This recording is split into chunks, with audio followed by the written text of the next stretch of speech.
Hotep Bakhanyiselwa. We welcome you on this video today, and today we are talking about something very interesting.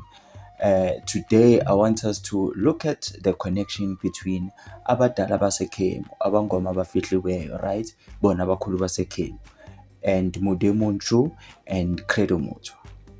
We have covered much on the teachings zabangoma abafihliweyo and the teachings, Credo Mutwa teachings, but we haven't really touched anything on the teachings by Mudemunchu. So for those who don't know who Mudemunchu is an elder of the Bakhatla tribe of Botswana. He was initiated in his tribe as a type of griot that is called a Muchidi, which means one who lives with the ancestors. He wrote a very powerful book called Black Roots Science, Book 1 and Book 2. This Bakhanyiselwa is a very special book. Anyone who doesn't have it must definitely check it out. It covers a whole variety of subjects from the creation of the world to science, astronomy, genetics, spirituality, etc. It's a very diverse book. So on this video, I want us to bring in Mudemunchu, in that book, and to look into his teachings in relation to the others, in relation to abadala baseKhemu and Credo Mutwa. These three initiates are comparable because they are all from the south. So I feel that it's perfectly fair to look into their teachings as the initiates of the south. And like I said before, there's a difference between the people of the north and those of the southern hemisphere. As we go deeper into this video, we hope that you will get to see how abstract these three initiates actually are and how abstract the initiates of the south actually are. The first thing that we must consider is that all these initiates were initiated into a secret society, a secret school. They underwent an initiation that is not as easily found like the normal initiations that we know, the traditional initiations that are easily found. All these initiations are what we can call high initiations. Intwaso yabakhulu, the Sa Aku, the elder initiation. And most definitely, this initiation is connected to Khemu, ancient Egypt. So first of all, let us look at what these three elders have to say about their great initiation. Interesting read. Where did you get all this information from? Who told you about it and who told the person who told you, and etc., as in where did this all originate from? I was taught the ancient history of our people by the elders of my tribe. They have kept it in safe custody for many thousands of years, and pass it from generation to generation through oral teachings and initiation. The elders that I mentioned are the custodians of secret knowledge in my tribe. This type of secret dissemination of knowledge exists in many other tribes throughout Africa. It originated, or rather became secret, in ancient Egypt 6,000 years ago. Before then it was taught openly to all black people starting at childhood. I'll briefly outline our initiation system for those who are new to such information.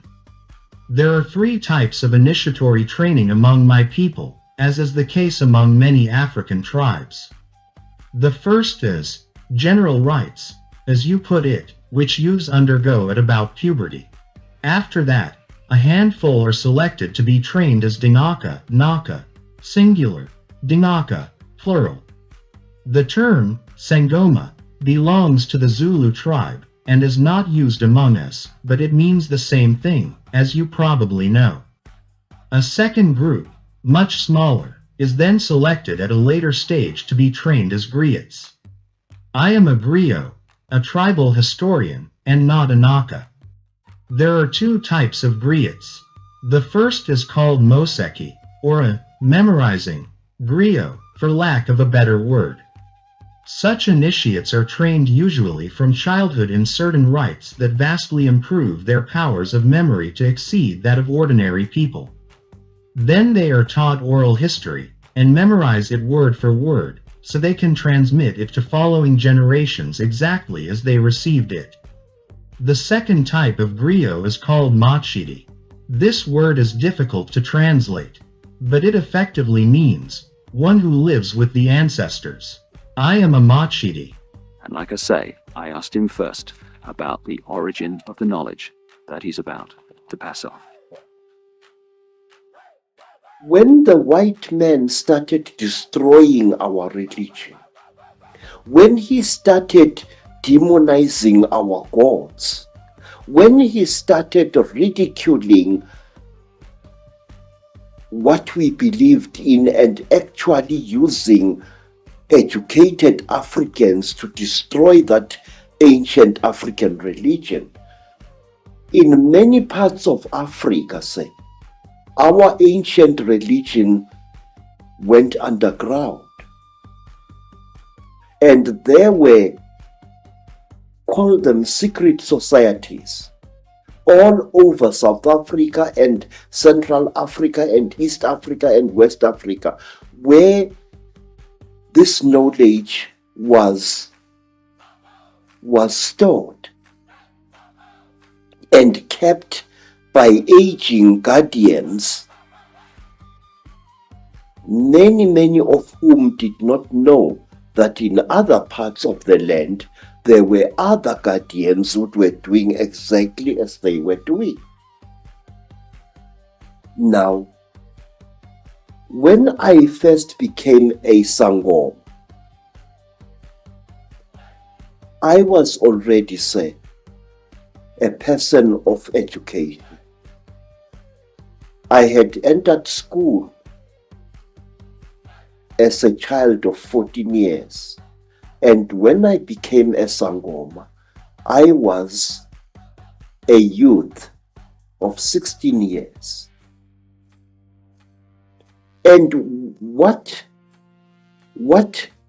my aunt and my grandfather, as well as my maternal grandmother, taught me, shook me to the core of my soul. In his Indaba My Children, Credo Muta also says, For hundreds of years the religion of the Bantu has been veiled in a heavy kaross of mystery, even for those who have followed it. People, the ordinary people, that is, were forbidden under pain of death or a high curse from inquiring too deeply into some of the rites they had to perform. The high custodians of the great belief were only allowed to tell the common people so much and no more. Even some of our chiefs and kings were kept in the dark. Such leaders discovered in the end that they were nothing but puppets dancing on strings held in the hands of a tribal custodian and his witch doctors. Even the heretic thug Shaka of the Zulus was deathly scared of the custodians of the belief and, as I shall reveal in another book, they were instrumental in bringing about his fall. When the white man came to Africa, bringing Christianity with him, the custodians of the belief urged the chiefs and chieftainesses of the tribes to resist the strange ones and their alien creed. But when the Bantu were finally defeated, they did what they had done nearly 3,000 years before when the Ma'iti invaded the lands of the tribes. To ensure that the great belief would not die, they selected a number of men and women from every tribe and binding them by a series of high oaths, they told them everything there was to know about the belief. There are so many high legends to remember and so many stories of holy men, chiefs and witch doctors that no human mind can hold all these and yet remain sane. A custodian elect had to know so much that there was the great danger of forgetting many things, leaving what could be remembered in an inaccurate or distorted form. There was only one way to solve this problem. The great knowledge was divided into many parts and subdivisions. Men were then chosen from different walks of life: blacksmiths, woodcarvers, medicine men, and others from each tribe. The blacksmiths were told everything about the history of metal working in the lands of the Bantu. the characteristics of the various kinds of metal and the rites and ceremonies a blacksmith must perform, and what laws he must obey, and why. The chosen blacksmith was under high oath and, sworn to secrecy, commanded to impart all this knowledge to his sons, and they to their sons, without adding or subtracting a single word. The same thing was done to the medicine men, the tribal narrators, the woodcarvers, and so forth. Then, in every tribe the high custodian formed a hidden brotherhood of high custodians, secret society, whose duty it was continually to watch the chosen custodians, ensuring that they had not forgotten anything, allowed nothing to leak to strangers, and imparted to chiefs and certain elders and indunas what they were required to know. The hidden brotherhood was also there for all the chosen ones to report to annually for additional checks, clarification, confirmation, and to receive new knowledge acquired in the meantime. The hidden fraternity also met in places where the young chosen ones were made to take oaths when they assumed duty. The most important obligation was to swear never to reveal the identity of any one of the high hidden ones, who were given, and still are given, the reverence and the respect due to a lesser god. So from Abangoma Abafihliweyo, we're going to go back to the ancient wisdom of Africa, the story of Mankanyezi and the story of Mandlalanga. So this is where Patrick Bowen first heard about, the secret society, Abangoma Abafihliweyo bona abakhulu baseKhemu, and he was told by Mankanyezi. So this is the time when Mankanyezi was telling Patrick Bowen about, this other elder. So he says, "You go on a far journey," he said after some preliminary remarks. "Only as far as the Zambes Sea," replied my companion. Mankanyezi shook his head. "Much farther, I think. You will, ere you again see this river, visit the great lake of the north, Lake Nyasa. To the eastward of that lake, you will visit the springs of another river, and there you will meet one of my elder brothers." "Indeed," said DuPont, "if it should happen that we go so far, which is not our intention, how are we to know this brother of yours? I suppose he is not your brother in reality, but merely one in the spirit, as you say all men are. He is, as you say, not my brother in the flesh. I call him my elder brother because he is an elder in the family, society, to which I belong, whose members are the guardians of the wisdom which comes from of old. There are many of us, one at least in every tribe or nation, throughout this great land. We are of many ranks from the learner to the master, and to those higher ones whose names may not be spoken. I am a common brother, he of whom I speak is my elder." So next we're gonna move on to what Mandlalanga told Patrick Bowen about the school of, Abangoma Abafihliweyo bona abakhulu baseKhemu. "We call our brotherhood Bonabakulu Abaseskemu, using the ancient Bantu speech, which is the mother tongue of the most widespread group of languages on the continent. The name may be tendered in English as the Brotherhood of the Higher Ones of Egypt. The Brotherhood was founded in Egypt in the reign of the pharaoh Cheops, its founder being a priest of Isis. It has as its objects the spreading of the wisdom which comes from of old among all races and tribes in Africa, and the study and practice by its members of what we call Ukwazikwesathebango, which means that science which depends on the power of thought. It is the only true science there is." So Bakhanyiselwa, I hope you see how they all agree that they were initiated into a secret school, and that the members of this secret school can be found all over Africa. Not only that, but they all say that their sacred knowledge can be traced all the way back to Khemu, ancient Egypt. Mudimunchu says that the secret initiation of his tribe can be traced back to Khemu. He says the secret initiations that he underwent started in Khemu, ancient Egypt, 6,000 years ago. The Abangoma Abafihliweyo, well, their story is quite obvious because they are also known as Abadala baseKhemu, and Khemu is ancient Egypt. Their story is quite different also because they say that they were sent from Egypt 2000 years ago, right, to spread the light and wisdom to all African tribes and races. Since they are also here in South Africa, it means that they accomplished this task, because in order for them to be here, they had to pass through all of the different tribes in Africa. And just like Mudemunchu, they also say that they have a brotherhood or a society of initiates, which is a secret society. Credo Mutwa also says that his knowledge comes from a secret society. In fact, with Credo Mutwa, he was initiated under various secret societies. And some of these secret initiations can be traced back to Kemet. Some of the secret societies that he was initiated under can be traced all the way back to Kemet. Like when he was initiated by the Bahwam, who told him that they originally came from Kemu. They are originally from Kemet. You remember when we looked into his initiation under his aunt and his grandfather, we found that it was an initiation that can be traced back to Kemu, you remember? And we made like a full video of this. In fact, Credo Mutwa takes it further. He says that Egypt actually began here in South Africa. And he says that there was a time when there was a lot of traveling between Egypt and South Africa. He even had artifacts to prove all these things. Credo Mutwa also speaks of a hidden brotherhood, and that this brotherhood is made up of members that belong to different tribes. They have at least one member from each tribe, exactly like Mudimunchu says, and exactly like Aba Goma Abafihluweyo say.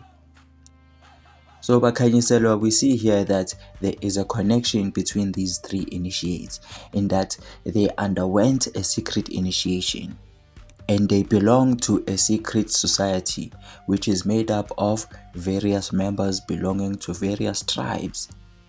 They also say that these secret societies are connected to Kemu. Mudemunchu says the secret initiations started in Kemu 6,000 years ago. Abangoma Abafihluweyo say they left Kemu 2,000 years ago. Credo Mutwa simply says Kemet, Kemu, Egypt started here in South Africa thousands of years ago. Another similar thing that we get here are the reasons for secrecy. Mudemunchu says this initiation was kept hidden 6,000 years ago due to the arrival of the non-blacks, and this knowledge was divided. Credo Mutwa says when the white people arrived and the tribes were finally defeated and Sangomas were ridiculed, the initiations went underground. The Abangoma Abafihluweyo do say the very same thing in some of their manuscripts. They speak of a time when Kemu was invaded, and at that time, much of their knowledge was hidden. And like I said last time, there was a time in ancient Kemu when the priests of Isis had to go underground. In fact, when we trace the lineage of Isis all the way back to the cycle of the ancient ones, you will remember, we say that those ancient people were ruled and dominated by women. And when man started taking over, many of the mysteries and the initiations of those ancient women's civilizations went underground. This was now the beginning of the cycle of the old ones. So you see how even the Abangoma Abafihluweyo, who belong to the lineage of Isis, also face the same challenges. And this all happened due to the changing of the cycles, which then manifested in a form of invasions. So the common theme here is that the knowledge became a secret and it was divided due to the invasions. The invasions themselves cannot be taken as they are because they are really a manifestation of a cycle. So there is a moving force behind these changes and disturbances. This force is the force of the cycle. When the cycles change, things will begin to manifest. When the cycles change, things will manifest that will initiate those changes. With the knowledge divisions, Mudimunchu and Credo Mutwa are very much aligned. Mudimunchu says there are people who are initiated as the Ngaka, and among those, a select few will be chosen to be initiated as griots, which are actually custodians.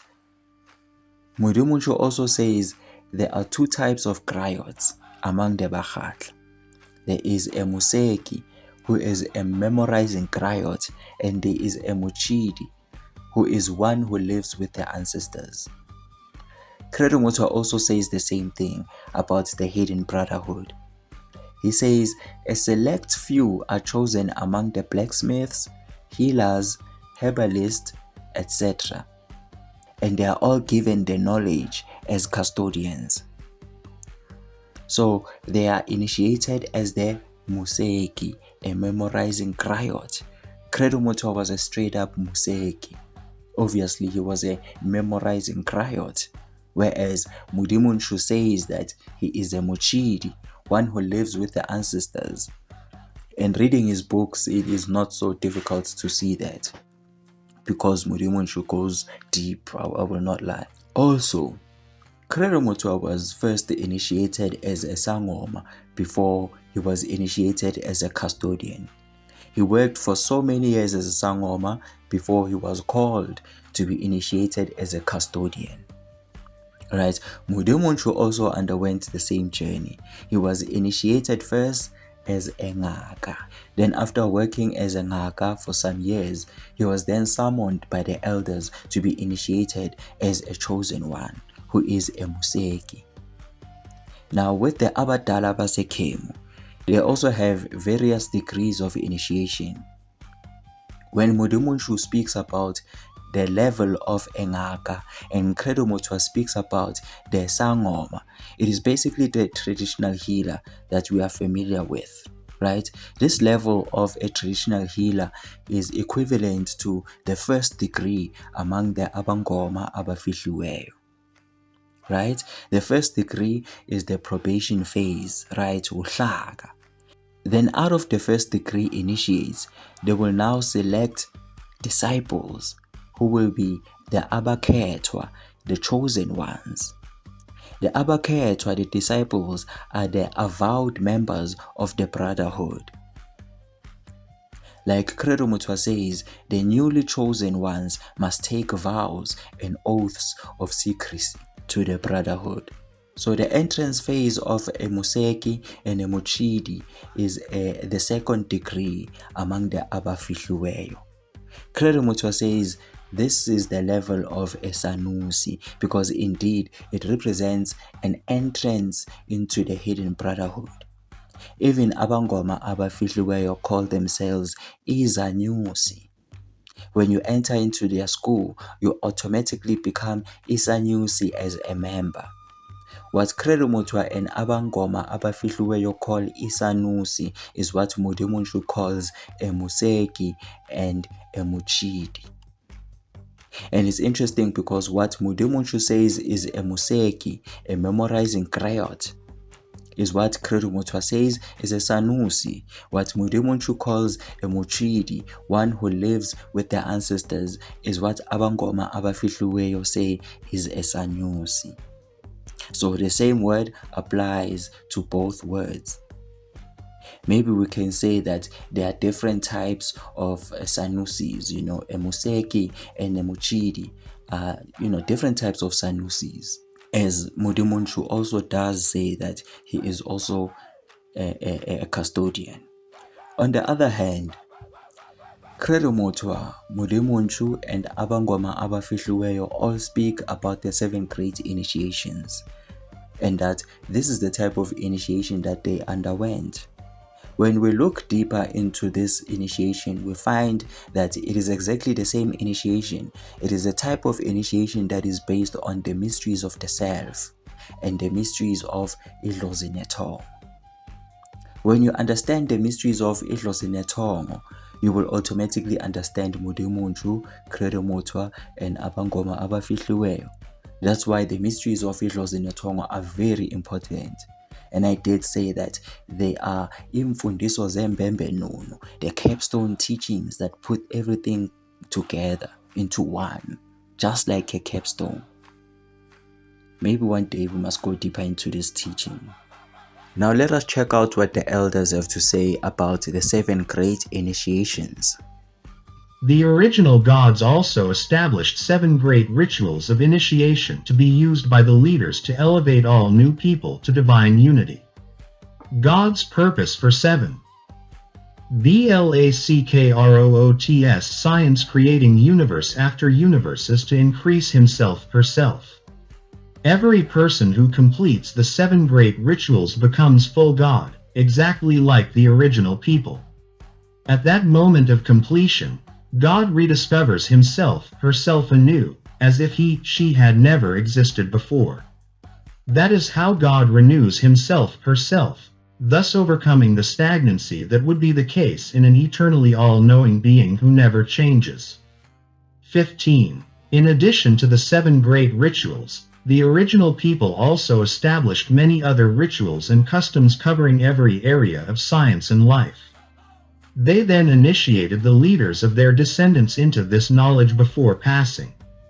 Their initiation rituals have been faithfully transmitted from generation to generation since the beginning. Credo Mutwa, on the other hand, Bakhanyiselwa doesn't say much about the 7 great initiations, but he does speak about them in passing. He speaks about the 7 great truths of Africa, just like we can see on this text. This is actually taken from Linda Tucker's book. It was a prologue that Credo Mutwa wrote for The Mystery of the White Lions. So there he talks about the 7 great truths of Africa, which are equivalent to the 7 great initiations, right? And he also says it again in passing on one of his interviews on the Reptilian Agenda, where he says that there was a time when he was sick and whatnot. So he just speaks about it in passing. Let's check that short clip. I got 6. I was undergoing yet another of my 7 initiations. On the other hand, Abangoma Abafihliweyo also do speak about the same thing. They do speak about the 7 great initiations, and we covered this when we were talking about their mysteries. You remember, right? And we spoke about how they have the 1st degree, 2nd degree, and all those things up until the 7th degree. Those are the 7 great initiations. So you see now how they also speak about the same thing, right? They speak about these 7 great initiations and how you have to undergo such initiations. Mudimunchu says that when you have undergone these initiations, you become a complete God. You become one with the divine self. You become one with the first self, right? And the Abangoma Abafihliweyo say that when you have undergone these 7 great initiations, you become one with the real self, right? You get to the level of Isangoma up until the level of Abakhulu Bantu. You understand? So at that state, at that point, you are actually in divine unity with the self and in divine unity with God and everything. Mudimunchu talks about achieving unity with what he calls the first self. Abangoma Abafihliweyo speak about attaining consciousness on the plane of the real self. Then Credo Mutwa speaks of the inner spark of divinity which is within us all. He says, this is the real God within you. Notice that Mudimunchu and Abangoma Abafihliweyo are using similar wording. One says it's the first self, the other says it's the real self. They are basically saying the same thing, because the first self is the real self, and the real self is the first self. Credo Mutwa now says the real God is within you. He's talking about the God self. Look inside you and don't be afraid of the ugly thing that you'll see in there.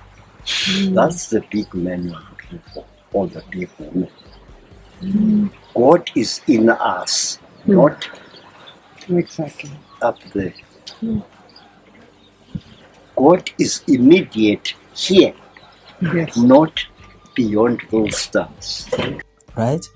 And yes, it's true. The real self and the first self are the God self, the God within us all.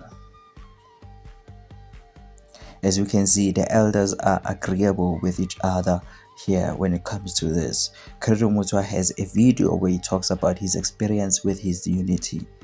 He says Esangoma is one who has attained what he calls ubunyenezwe, to be one with the land, to be one with everything. Let's quickly check out that video. But, Great Father, I said,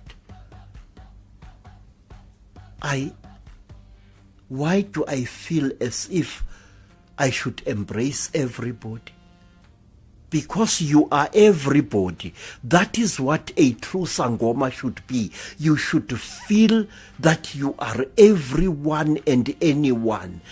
You are a white man, a black man, a colored man, you are an Indian, you are a priest, you are a thief, you are everything. Now you are a true Sangoma. You have taken the first step towards what we call Ubunye Nezwe, to be one with the land. On the other hand, Mandlalanga tells us that a Sangoma is one who has attained consciousness on the plane of the real self. When you are on the level of the real self, you attain oneness with Itongo, and Itongo is everything and beyond everything. Hence, when Credo Mutwa was told that a true Sangoma is one with the land, his teachers were very much aligned with the teachings Zabangoma Abafihliweyo. These are very important teachings that can never be overly emphasized. The teachings about the self, Ilozi Netongo. They teach us that the point of this secret initiation is to achieve unity with your higher self, basically. The original gods also established 7 great rituals of initiation to be used by the leaders to elevate all new people to divine unity. God's purpose creating universe after universe is to increase himself herself. Every person who completes the 7 great rituals becomes full God, exactly like the original people. At that moment of completion, God rediscovers himself, herself anew, as if she had never existed before. That is how God renews himself, herself, thus overcoming the stagnancy that would be the case in an eternally all-knowing being who never changes. 15. In addition to the 7 great rituals, the original people also established many other rituals and customs covering every area of science and life. They then initiated the leaders of their descendants into this knowledge before passing. Their initiation rituals have been faithfully transmitted from generation to generation since the beginning. And not only that, but they also teach us that the point of initiation is to ultimately ascend. All these elders actually speak about ascension as the ultimate goal. Mudemunchu has a whole chapter about ascension in his book. He speaks of ascension as the ultimate goal and as a result of the creation of new universes. He says this universe exists as a result of a previous ascension from a previous universe. Credo Mutwa says any being that doesn't ascend will ultimately destroy itself because the earth is not meant to house us forever. And you must know that a living thing that does not spread out to the stars sooner or later dies out, and that if you do not follow us into the dark spaces above, you shall exterminate your earth and eventually shall exterminate yourselves. And the earth, which is a womb world, a breeder of life, will be once more empty of living things. Bakanyiselwa, this is a very ancient teaching that belongs to the mysteries of this cloth, the fish cloth. And the initiates of this cloth do say that actually this planet is a prison planet, and the most sensible thing to do is to try to escape this prison. And the only way to escape this prison world is through ascension.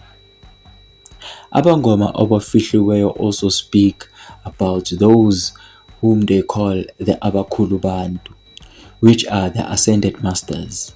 From their teachings and the hierarchy of their school, one can tell that they are actually working towards ascension, towards being umkhulu muntu, towards being an ascended master. They speak about the destiny of man.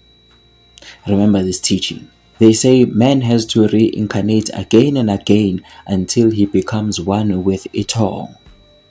Right? So at this stage, this is when he becomes a sangom. Then the next stage is to ascend and to become umkhulu muntu. Even Credo Mutwa says that Amarava actually ascended. She became umkhulu muntu. And in fact, Credo Mutwa does talk about the Abakhulu Bantu, but he calls them the Abangafi Baphakade. Right? In his book, The Zulu Shaman, on chapter 58, when he talks about the story of Amarava, he says, in our law, we say that all creatures are connected in a great web of life and of evolution, and that from the different human races come some of the greatest of spirits of the universe, the Abangafi Baphakade, the undying ones of eternity. It is the task of these undying ones to make us understand the deepest things of the spirit, and they are the ones that guide human destiny and the destinies of other races of the stars. It is they who remember what must remain even when this world has passed away. They belong to that region of stars. They belong to that region, the stars of Amarava, and she is the goddess who guides that process, for they are human beings from whom, like Amarava herself, all traces of evil have been removed or have been vanquished, and so they are fitted to the great task of guiding all our souls still caught between good and evil.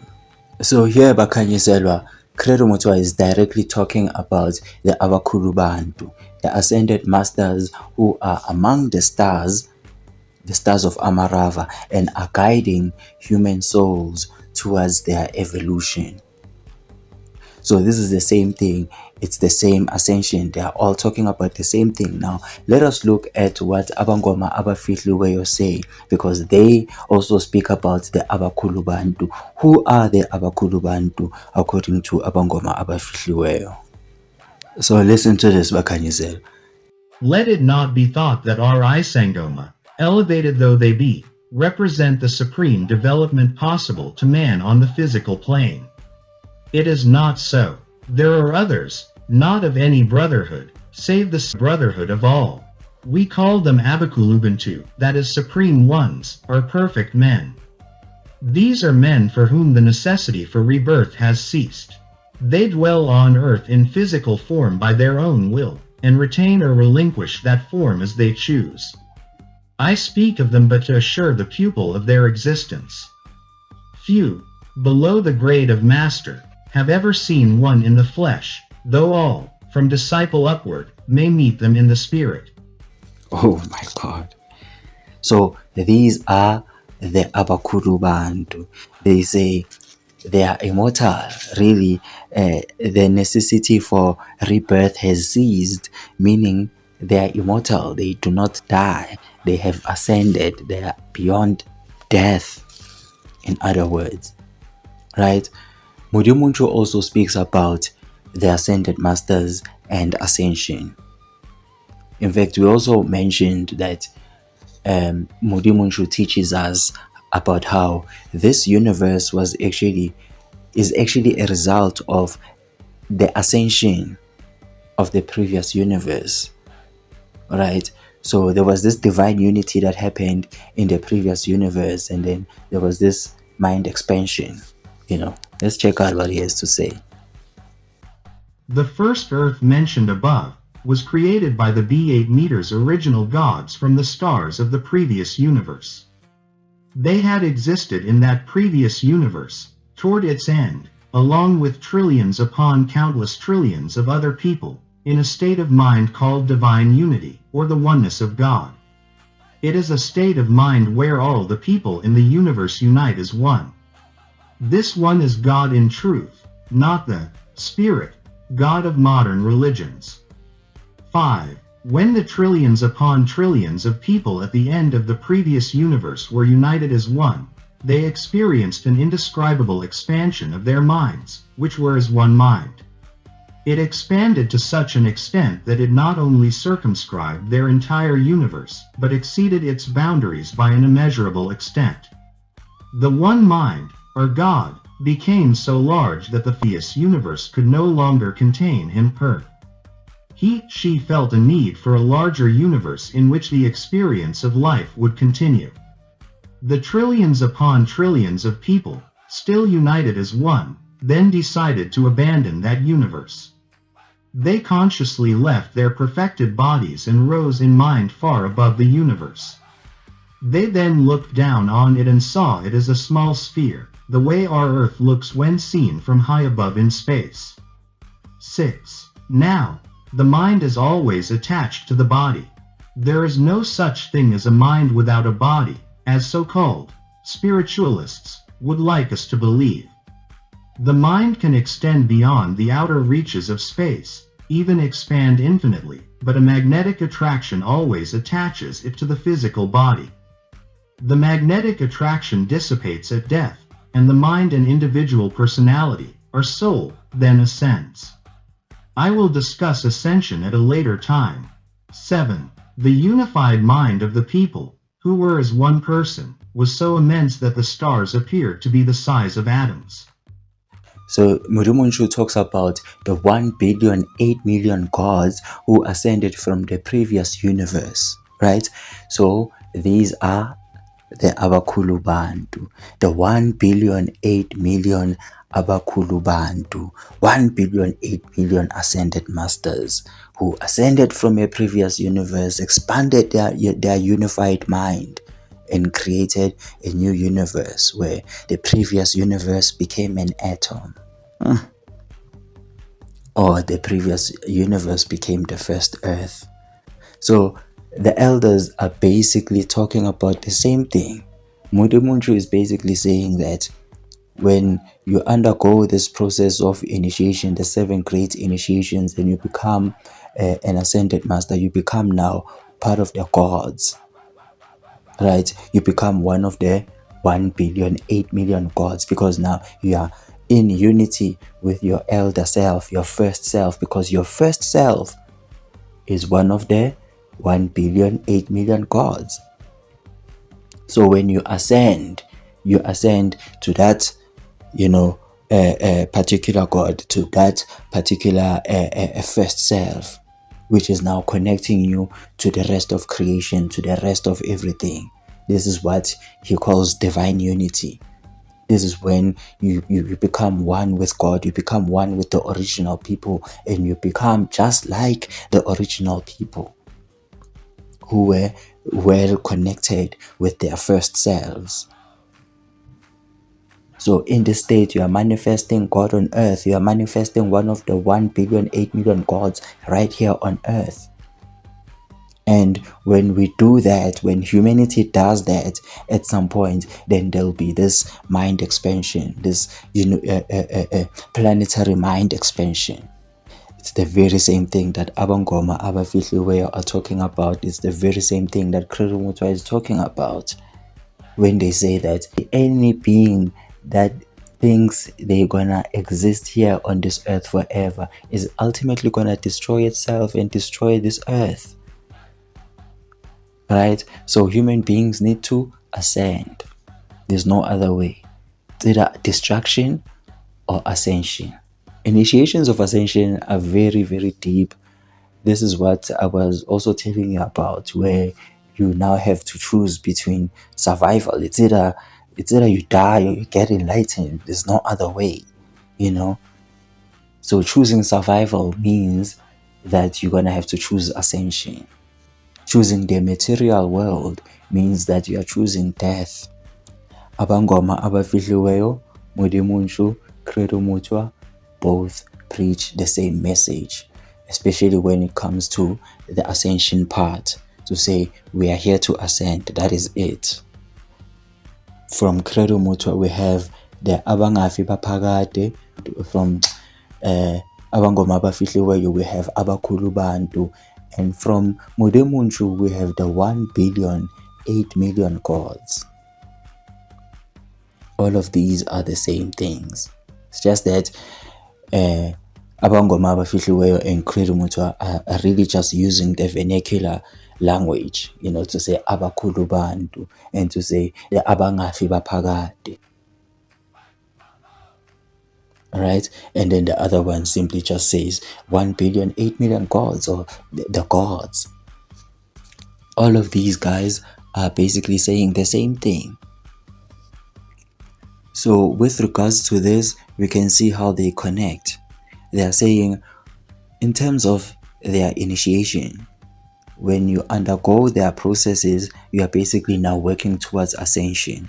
And they are also saying that humanity as a whole has this, there's this planetary ascension that they speak of. To say humanity as a whole needs to ascend. Humanity as a whole needs to evolve. That's the goal. You understand? And all of this can only be done through divine unity, through the 7 great initiations, through being one with it all, through being one with Israel, to be one with the land, ubunyanezwe, to be one with your real self, or to attain consciousness on the level of the real self, to be one with your first self. These are all the same phrases. This is the same enlightenment. So really, we cannot really separate these elders.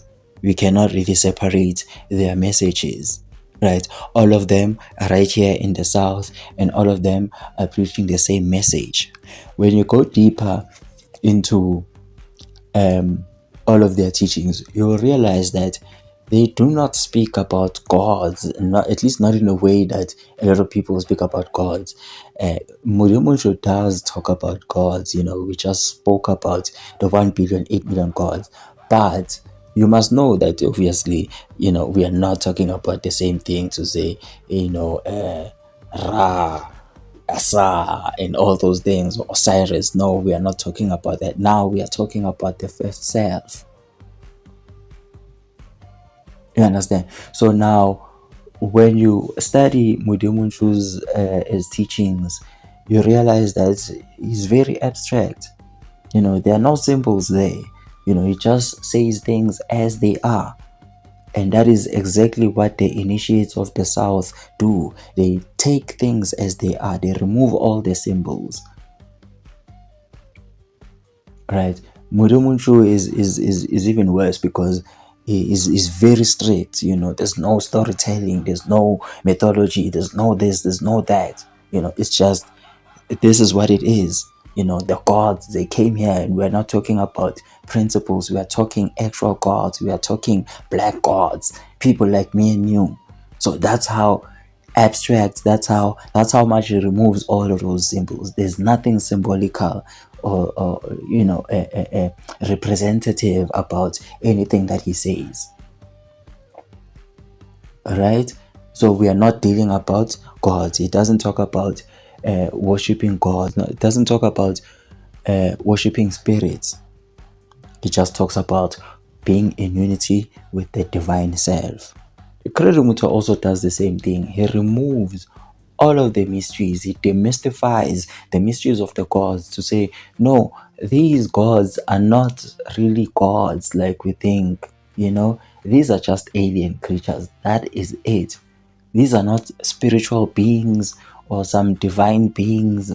No, they are just creatures that are out of this world. And they've influenced much of our cultures. Right? And a lot of people So Bakanyiselwa, we do thank you for joining us on this video, and we do hope that you now do see that there's somehow a connection between Mudemunchu Abangoma Abafihliweyo and Credo Vusa Mazulu Mutwa. Right, they have this underlying message that is fundamentally the same. Do you understand? And as the initiates of the South, they do, stay true to being abstract, even as they teach. Right, so we're still gonna go deeper into these things. It's just that for now we are out of time. Even with the end of the video, we were really just freestyling, just trying to bring everything together. But on part 2, we'll prepare something, and then we'll go deeper into the rest of the connections, because there is more Bakanyiselwa. We do hope that you enjoyed the video and you also see the connections that we spoke about. Otherwise, for now, we can only say Ndao.